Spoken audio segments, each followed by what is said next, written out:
Welcome to Music and Medicine. Welcome to Music and Medicine. Welcome to Music and Medicine. I'm your host, Dr. Moshe Lewis.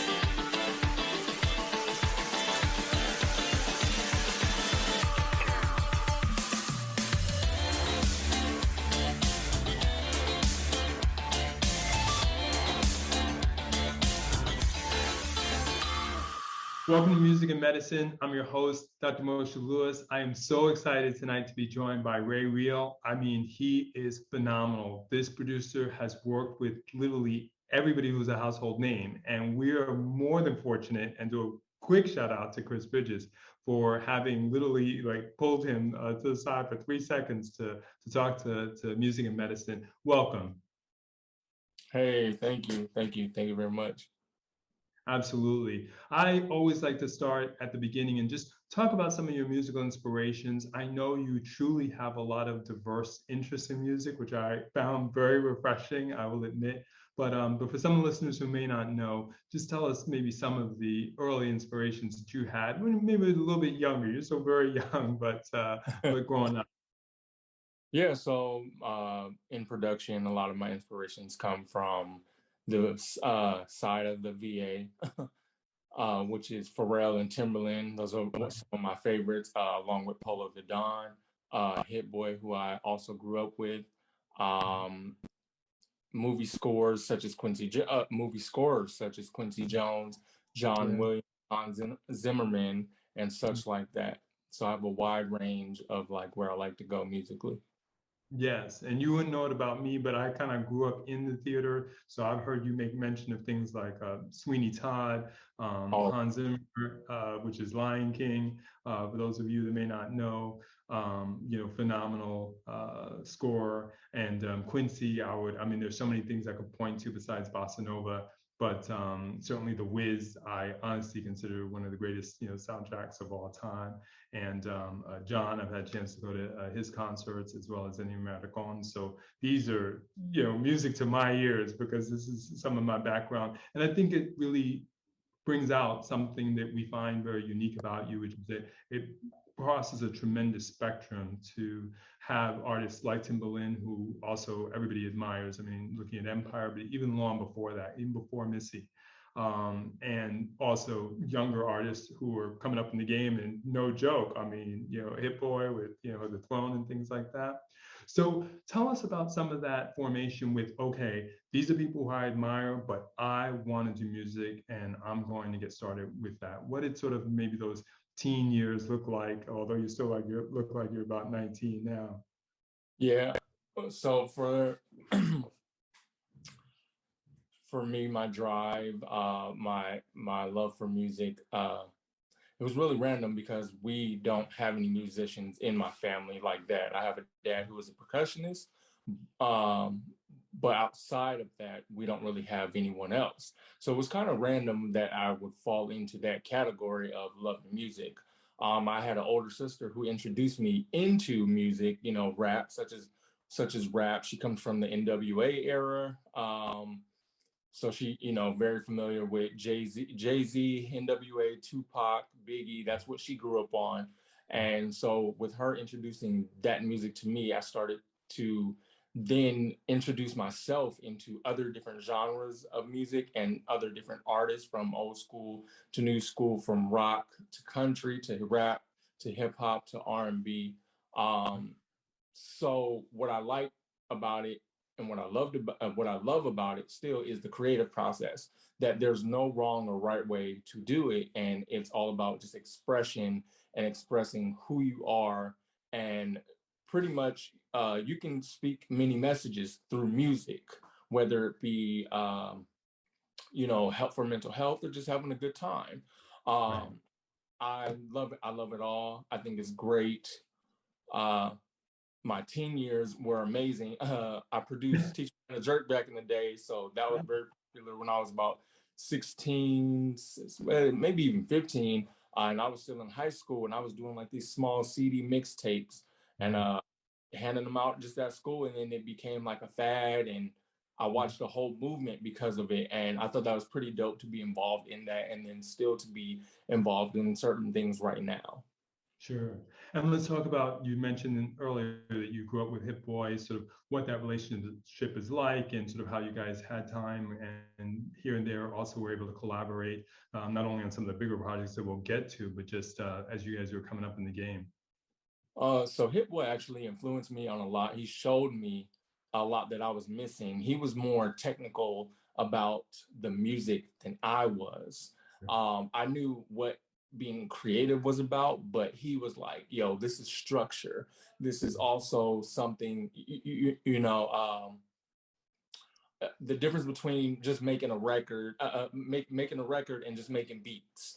Being a producer and being a beat maker, he was explaining to me all those things. And as I was coming up and learning, he was still learning. So as he was getting the information, it was also being passed down, which I super am appreciative of. And he opened the door for other opportunities for me to be able to advance and succeed in my career, and is doing that now still for other people. Sure. And I know he was majorly influential in being able to have you be introduced to Beyonce. Before that, were there any sort of key moments where you're like, wow, beyond the fact that I'm getting a lot of mentorship from this person, I have to stick to them like glue because there's just so many small opportunities, even if it's just a meet and a greet, networking, which you've talked about, that really kind of helped you realize that this person really was in your corner, which can be so hard to find in an industry that's so big. So the relationship actually has always been a brotherly thing, and I feel like it was so easy, and I didn't have to think about those things. I think why it was easy is because we didn't have to think about those things. Those things just came organically, as far as the introduction and helping me out and the mentorship and such. Him and I were like, he could tell me anything musically, and I would just soak it up and try to use as much of it as I could as possible. But I also tried to impress him along with compete against him. Sure. Because you want to be better than your mentor. So I think that relationship was super fun to have. I wouldn't trade it for anything else. I think it was like one of the best opportunities. You hear people now, I hear creatives nowadays walk in and talk about how they met him and all these kind of other things, great positive things about him. And it's like, yo, I really got to sit here and grow up with this person who's done Niggas in Paris, who helped kick off Kendrick Lamar with his albums and ASAP Rocky and so on and so forth. And then he was an underdog and an understudy for someone else at that time too. So for him to be able to do that and play that role and mentor, I think that's amazing.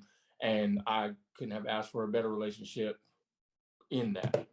Sure. The admiration comes across. You always mention him. And I think, mad props that you feel comfortable doing that and not being afraid to share, because I know sometimes people may feel like, look, I got the light now. I put a lot of time to get the light. It's about me, and no one's saying. For some people that may use that word a lot in a recent TikTok post that came out this week, that's totally understandable because they've been in the game a long time. But I think coming up is always appropriate to respect those who really given time, given a one up. So on that note though, but maybe the human side, and I could be wrong, but was there a possibility of there being doubt? Because we've all heard the story a few times that when he's like, okay, you need to get that to me because I'm gonna show it to Jay and Beyonce, that you may have been like, yeah, okay, I believe them, but they're probably, I've heard big names before, and I know I'm doing good stuff, but that's probably almost too good to be true. I got to pinch myself, and if it comes to pass, let it be. But I'm not really going to be thinking that the phone's going to ring as quickly as it did. Correct.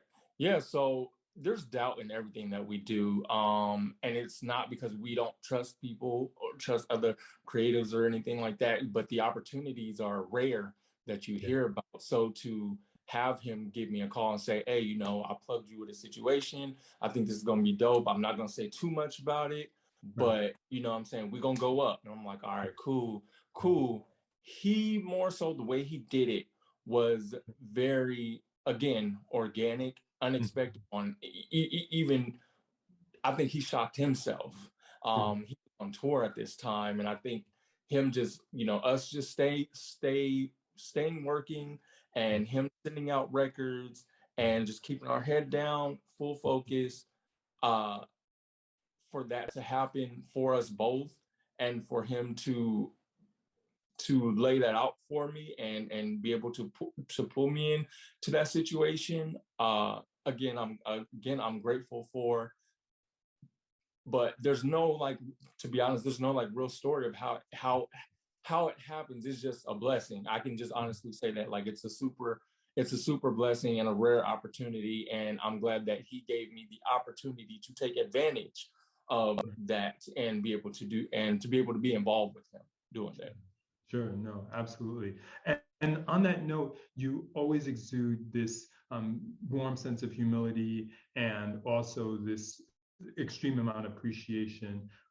Where would you say that some of the focus comes from? Because I know that you're very comfortable saying that you're not knocking anybody for their journey, but for yours, it's been this, pick your same word, one of focus and one of getting things done. And like I said, trying to one up your mentor and things like that. Where do you think that you derive it from? And what are the things that maybe help enhance it, or that you also do to just, be able to chill and not get too carried away? Because sometimes we can go into a potential hyper mode, and it can be productive, but it can also be destructive. How do you keep that all in balance?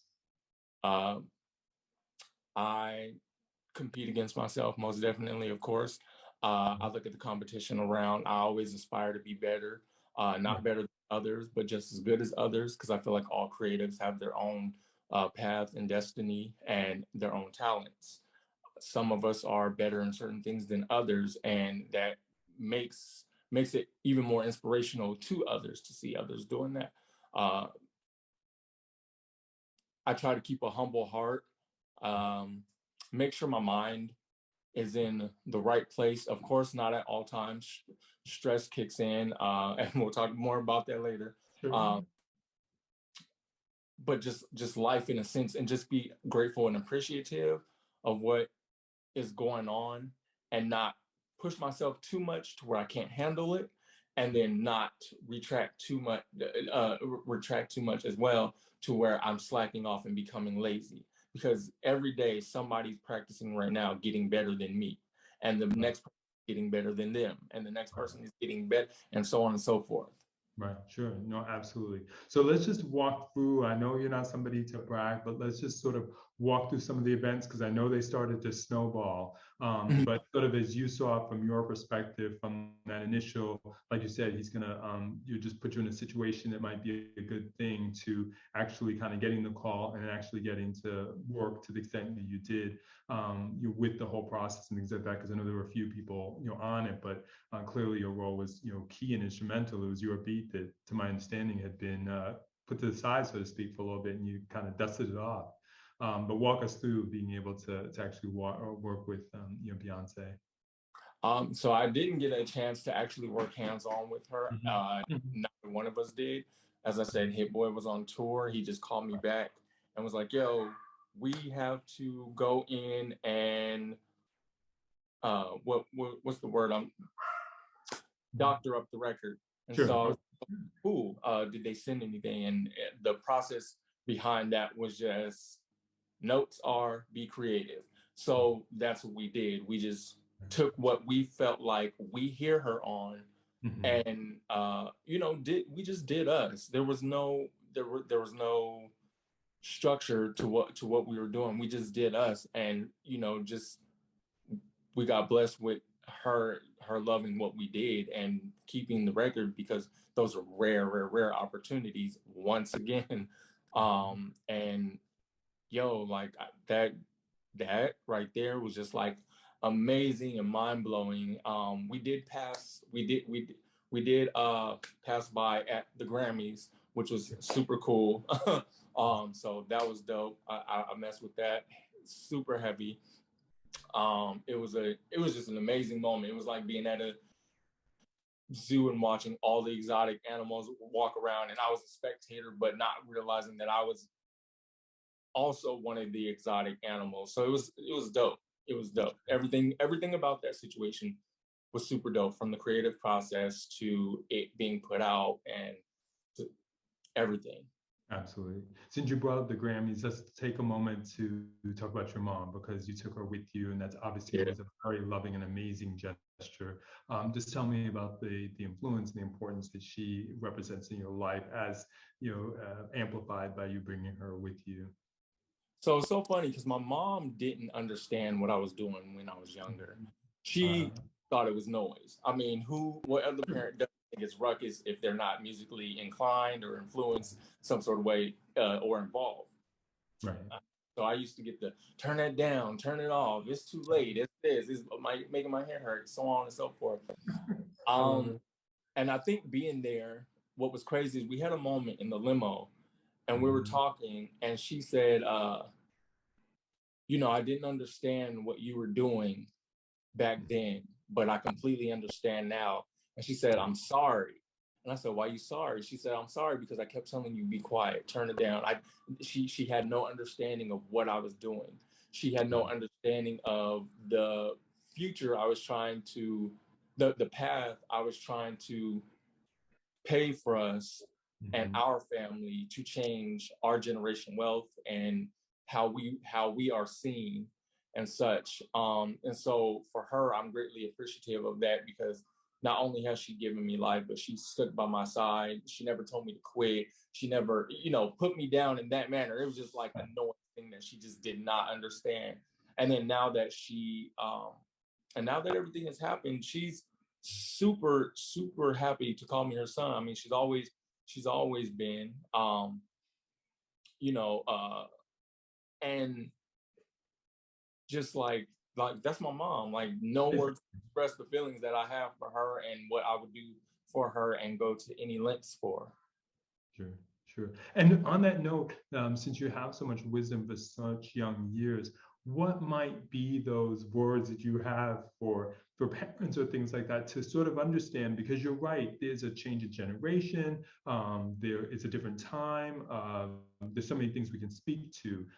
They may not really understand the process and how it works, today, let's say, versus many years ago, where maybe people went to a studio and things of that nature.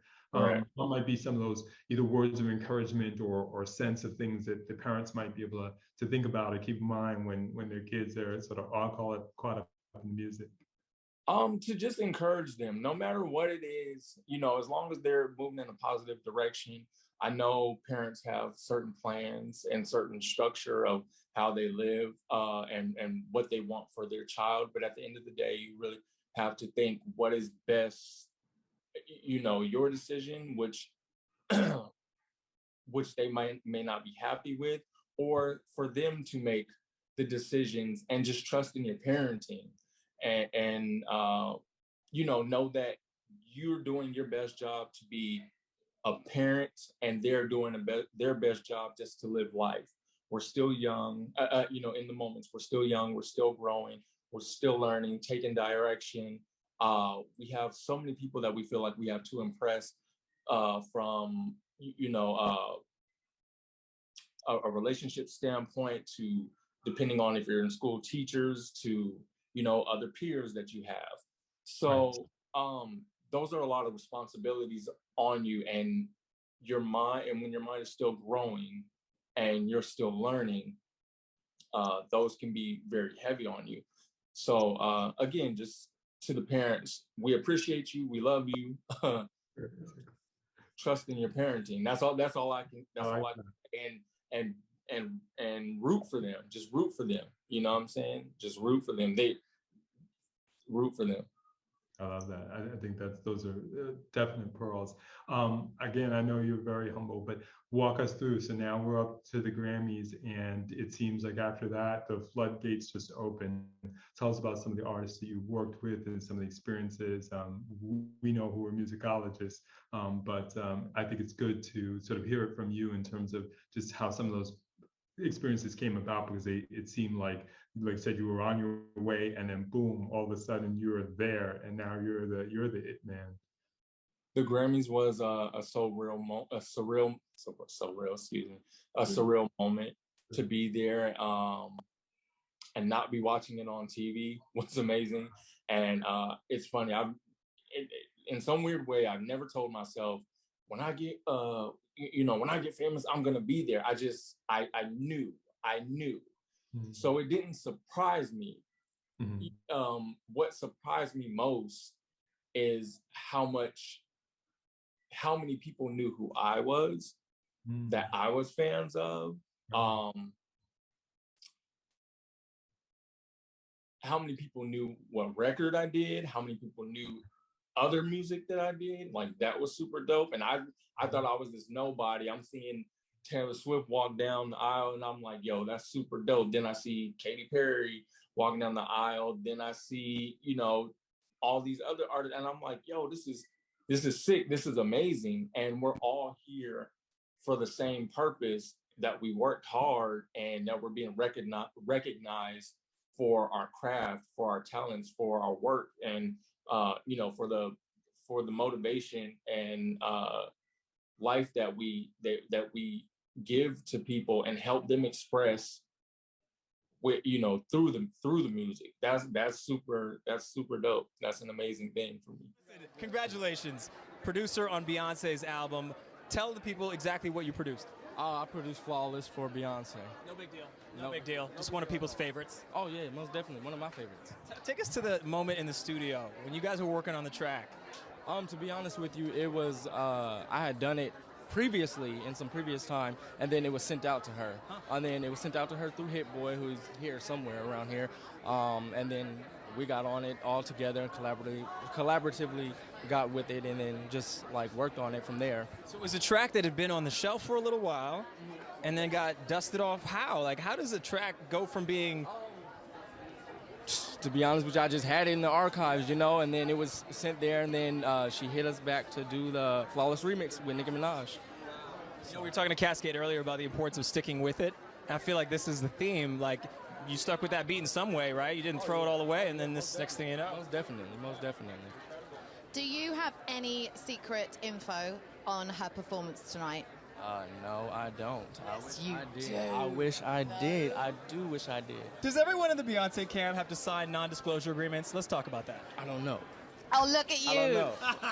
Interrogation. I know nothing. That is how it is. I don't think she's here just yet, but she could well be in her limo. Right? You're like, I couldn't say yet. I could not. You know what? I'm here. She's wherever, so, No, but you know what? There's something to be said about how, the bigger these stars get, the more tight they keep their circles, and how it is important, because if somebody got a loose lip, we wouldn't have had the surprise with the release of this album. Oh, yeah, most definitely. I was surprised myself. I, of course, didn't even know. I was excited when I seen it, and I was very honored, of course. Talk to us about just some of those artists have been since that you've had the chance to work with. Oh, yeah. So, crazy. Randomly, I met will.i.am, of course, through Hit Boy. We were at Record Plant, and we're walking in the. I was walking in the hall, and I was like, "Yo, I just saw will.i.am." He's like, "Yeah, he finna come in here in a minute." And I was like, "Okay, word, dope." He comes in, and when he comes in, he's like, "Yo, I got this dope song. I want to see if y'all can remake." And then that's how we came up with the remix to the Scream and Shout. And I thought it was dope because a few weeks after that, he had invited us to shoot the remix video for it, which they didn't use the footage, I believe, because of how late it got. Right. It was just dope to be there and just to be around him and his energy. Working with Mariah Carey, I worked with her remotely, and Nicki Minaj. Being able to hear a verse from Nicki Minaj and knowing that Hit Boy and I had the first record with Beyonce and Nicki Minaj on it was like pinnacle to me. I was like super dope. Right. I was excited for that. There's so many other artists I would like to work with too, especially the new artists now like Blast, Don Toliver. Who else do I? Of course, I definitely want to like work in studio with Rihanna. Who doesn't? She's amazing. I definitely want to work with Travis again at some point. I never got the opportunity to get any records out with him, but I would love to get some records out with Chris Brown, and some other artists. And yo, if I could just do one song with Adele, like I'd be good after that. You know a bunch of people, and you've also told me, because I want to talk about how big your horizons are, because we were hinting at it at the beginning, that you are looking at scoring and film and other types of things, video games and things of that nature. Like even just beyond, like you said, I'm not just trying to make a beat or necessarily even just a hit. Like I really want to create an enterprise. Correct. Scoring has always been something like that I had a passion for. I don't know how to read music or anything like that, so I definitely want to take like a year vacation and actually learn the theory behind that. Listening to soundtracks such as Home Alone, Jurassic Park, and watching visuals behind those give it so much emotion. And it's crazy because I see how it is expressed when you're watching a movie and it brings memories from the past or certain, I don't know if anyone else feels this way, but like smells, like you can smell like back when your grandma used to cook like certain foods and stuff, or like you can think of somebody's like your uncle or somebody's your aunt's perfume or something like that, and it's crazy how those notes can affect your brain like that, and in certain hertz.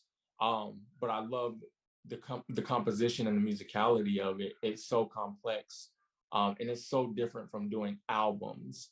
And it's for me, that emotion and that feel is like it's actually more fulfilling than just creating beats for me. You know what I'm saying? Like the emotion on it is just. So for games, movies, count me in. I'm with it all.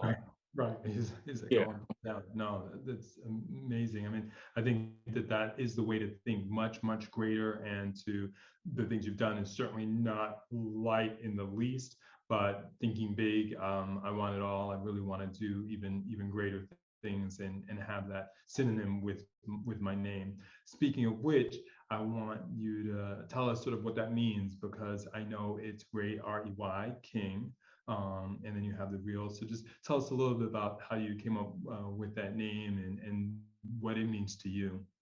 So my dad's name is Raymond, and I like R-E-Y, King, because it puts me at a top point to work towards something.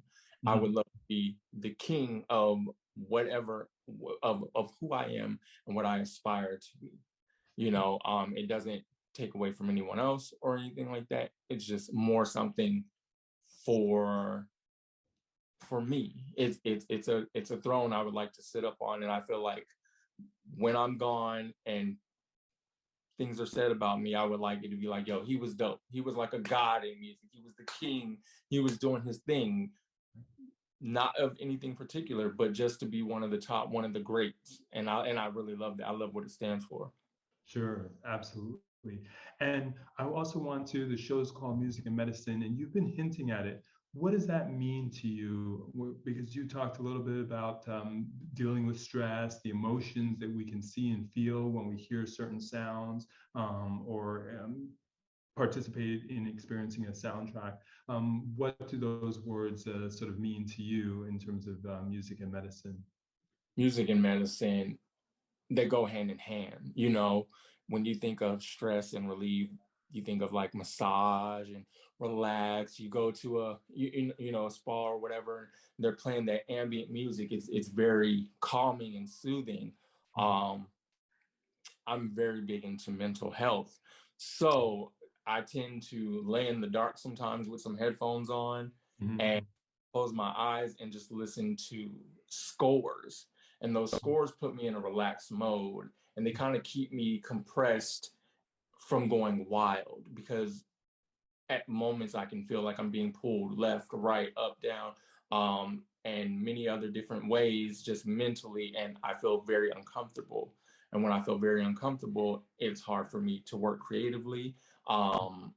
and I definitely don't want cop attitudes with other people. So it puts me in a zone. It's just like a basketball player that it's equivalent to a basketball player, you know, putting on some beats and just rocking out before a game. It puts you in a zone. It keeps you together, so that's like my stress reliever right there. Sure. And I was going to ask you about that. What are some of your favorite scores? Because I know you've mentioned Sweeney Todd, which is not what I expected to hear. And I'm familiar with, given my background in classical music for so many years, the opera version and the movie version of it as well. But in addition to Sweeney Todd, what are some of the scores you might catch yourself listening in 2021 or maybe even next year? Y'all gonna laugh. I'm a big fan of Harry Potter. Sure. I'm a big fan of like Disney stuff. I love their chord progression. Mm-hmm. The new stuff is amazing, but I'm more of like an old school, like Jungle Book back in the day kind of thing. As I said before, Jurassic Park. Avatar has a dope soundtrack as well. And recently, not even recently, but I've like been super getting into the Black Panther soundtrack, not the inspired one by Kendrick Lamar, but the actual like soundtrack of it. There's something about the drums that Ludwig did that like I just fell in love with, and he put me in a space with that movie to where like I felt like I was a part of that musically. Wow. Yeah, no, that's amazing. And I love somebody that's so inspired by them that they're not only thinking about beginning to score it, but putting it all together. And like you said, the chord progression. With respect to health, that's certainly something that's near and dear to everybody's mind. When you say you're big into mental health, what do you mean by that? I'm big into mental health because so what I mean is so I was born pulmonary arteria, which is a heart defect of a how do I say this? Born with one less valve than the normal average body. And so I have palpitations a lot. Palpitations can occur at many, many, many times. So I used to stress myself of I'm dying. I don't know why. I fabricate to myself that this is happening every time. But my mental health sits right there. And I feel like you have to be strong to heal your own body with your mind. Sure. I don't really take any medicines. I don't do Tylenols or anything like that when I get headaches or toothaches. I really try to use my mind as much as I can. And I don't want to even say like embrace the pain and kind of like shoot it out and or anything like that. But mental health is very important because it could put you in a dark place, and that's not where you want to be, especially in this time. This time for the younger generation is very fast paced. It's very materialized, and it seems to me from some of the people that I've talked to that a lot of these kids lose their way, because of social media and because of like their attachment is literally just their phones, tablets, computers, so on and so forth. There are hardly human to human interactions, and I would like to see more of that. But that's where the mental health stems to make yourself feel complete first, because you go out into this world and the world also can rip you apart in many different ways. It doesn't have to be anything mean. It could just be life in general. And it takes from, so to make yourself whole, you have to be up here. Right. So I want to tease some of that apart because you've dropped just a whole body of knowledge there. So as you said, the pulmonary atresia is that the valve's not formed correctly. Did you wind up needing to have a surgery for that, and they replaced that valve? So they did a valve stent. When I was born, I was about 4 months old to 4 years old. I think I had 8 surgeries within that time, and then I had 2 one in, I want to say one in like 2013, one in 2015. So 10 in total. Right. Yeah. Which is a lot, certainly considering how Oh, you were, to say the least. And then did that also require obviously some hospitalizations and such as medication? Yeah. That's a very involved process. And of course, that, to say the least, not only would be stressful, but also very scary. Yeah. So we find that in fact, even though you have developed a really phenomenal way of keeping it repressed, that most of our cardiac patients, especially with that level of severity, regardless of their age, because it's such a young age, to what extent would you maybe be experiencing anxiety just completely by itself? There is a cause. And with the heart's challenge, or when the heart's challenged, we've seen a direct correlation with heart types of disease and conditions, with people having, like I said, palpitations, anxiety, because I mean, it's the one key source of life. I mean, you're obviously oxygenating your brain and things of that nature. So I think you've done a wonderful and an amazing job of really being able to really think about how your mind could help decrease and calm down some of those stress and their fears, because I think they're driven from the very condition itself. On that note, do you feel that music has helped you to actually work through this process of decreasing the anxiety or decreasing the palpitations, or just being able to find a piece of calm or a place of calm in a world of chaos? Yeah, most definitely.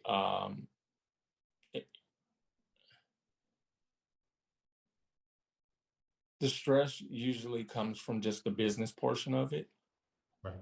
but not having to deal with that, I'm thankful.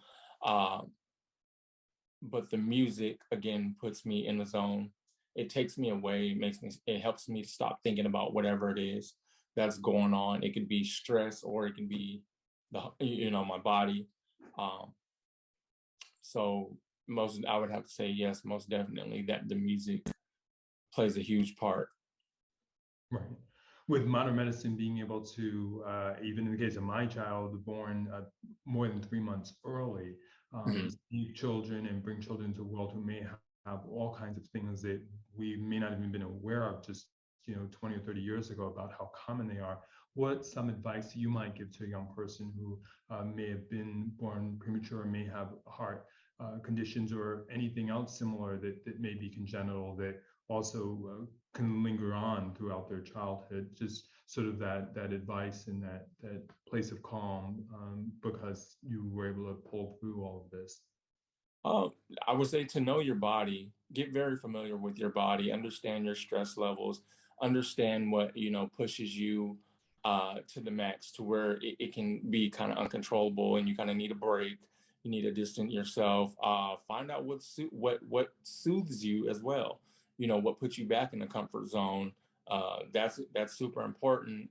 As you said, with the anxiety and stress going on, depending on your situation, it can cause the heart to go into overdrive, and you go into you can possibly put yourself into a panic mode.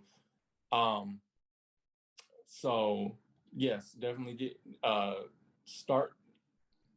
know your body, understand it, and if something's not right, and it's not right, don't be afraid to speak up on it. Don't be afraid to keep getting it checked on, or getting a first, second, third opinion. It doesn't matter how many times, as long as you always want to stay in good health. And I mean, I know some do it, but try to refrain from the smoking and drinking as much as you can. I haven't done it since I was 19. It's been hard for me, because there's some times I want to enjoy at some weddings and some celebrations, but my health comes first, and without my health, I couldn't do anything else musically and be able to provide that for fans.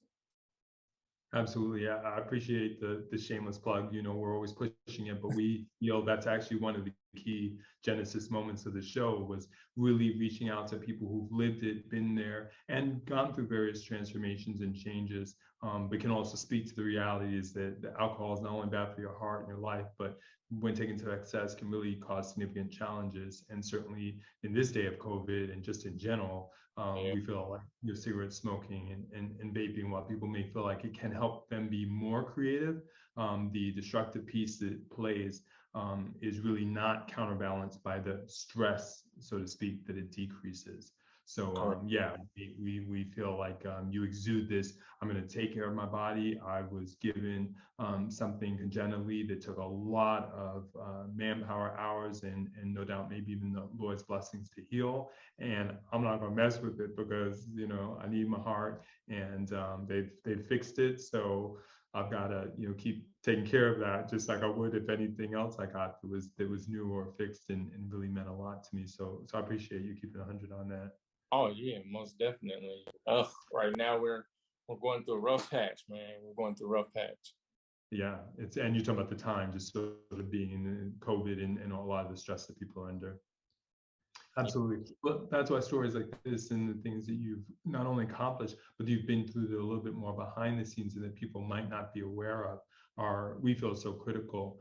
On that note, and I figure I'll give you 3 so that you don't have to feel like you've got to pick on one, but if there were 2 or 3 like key moments in your life with some of the artists you've worked with or some of the opportunities that you've had, we'll try to maybe leave the Grammys out of it since there's no question that is surreal, to use your word, where you felt like you had to pinch yourself. Just tell us about some of those experiences with some of the people you've worked with that really have just made you go, wow, as you said, again, also, I'm blessed.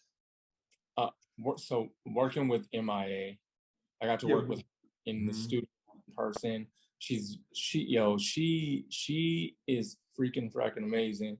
She's super dope, and I've always been a fan of her music. So to actually like sit next to her and her like taking advice from me musically, and I'm looking like, yo, like you sold millions of records, like you hot, you popping, you dope, like what you doing asking me? And then she's like, yeah, but she respects that. She respects the creatives around her. She feeds off that energy, and it's nothing but positive energy, and she exudes that. So she's one of my favorite moments in studio that I got to work with, along with Diddy. The energy that he exudes is very party, big celebrity. We here, we doing it. Diddy, take that. Like, what I'm saying? Like, that energy gets you hype, and I understand why his music is at the level that it is, because they was in the studio, and I could just imagine all the moments with like Kim, Biggie, C's, like all that, doing what they. Oh my Lord! And then even being in the studio with myself, like I have to give myself my own motivation at times. There's times that people are going crazy, musically, then I'm like, dang, they putting out some fire music. Like, I gotta step it up. Like, come on, motivate yourself, Ray. Get it together. And it's kind of hard too when it's just you in there and you looking like, I'm dry. I ain't got nothing. Right. My brain is tapped out today. What do I do? You know what I'm saying? So I try to find something that works for me in the moment. So those are my spots. Sure. No, absolutely. No, those are simply incredible. As we close out, maybe just a word to the creatives, because you've done a lot of shout outs to them in terms of maybe being able to find that inspiration. I know you like to speak to people not trying to emulate or copy someone else and to find their own originality, but without trying to steal the thunder. What are some of those words of advice you might throw out to young people who are coming up, in the game with their creativity and who may feel like they're hitting a roadblock, a mental break, or a stress moment where it's like, I'm dry, like you said? I gotta say, don't be afraid to be yourself, man. There's so many. I don't even want to say fake and phonies, because I don't want anyone to take that as a negative. But there are people portraying to live a lifestyle or be who they aren't who they really are not, because they want a certain perception and want to be perceived a certain way. You can still have that, but authenticity is what really works.